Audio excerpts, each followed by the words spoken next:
Good evening, Dr. Abdul Rahman. I'm Chia Ching Hui. I'm a student of Bachelor of Mechanical Engineering with honors, and I'm taking chess as my co-cue.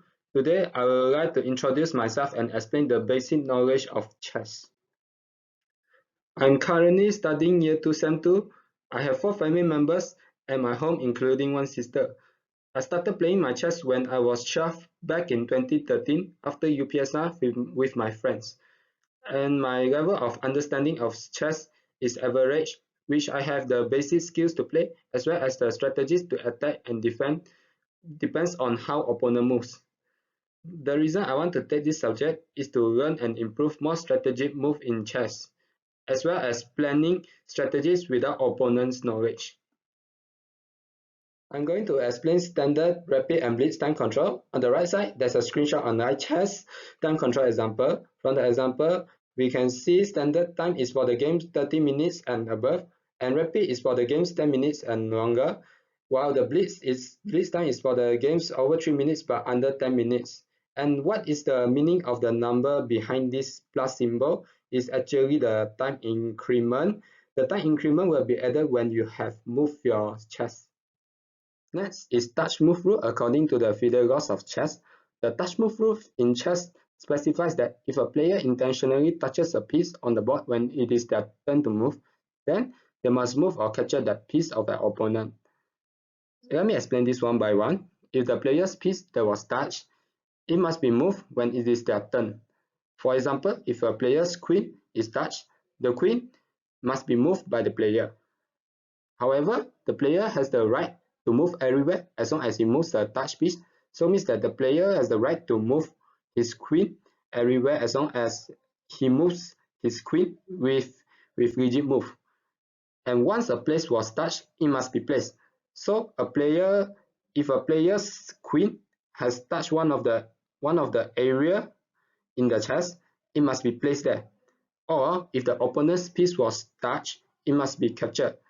This means that if a player's queen has touched the opponent's rook, he or she has to capture the rook by his queen. It's a must. What is the difference between checkmate and stalemate? Checkmate is an endgame when a king has no room to escape from other attacking chess. Straight to the example.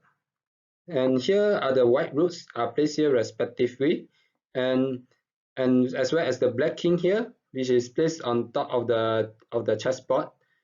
And we can see the ability of the rooks here, which is the horizon and the vertical, as well as this rook, which is also the same. And this black king is being under attack by the white rooks, and he has no place to escape from this rook, as it is because this white rook is also attacking this lane. Therefore, it is known as checkmate, and white opponent wins the match. And next is the stalemate. What is stalemate? Stalemate is known as a draw in the match. There will be no winner and no loser throughout the match. And how could this happen? Let's proceed to example. And here is the white king and the white queen here are placed here respectively, as well as the black king is placed on top left corner here. And we can see the ability of the white queen, which is the vertical, horizon, left corner and right corner here. And king has the same ability as the queen, but it is only limited to one step. And here is how stalemate happens.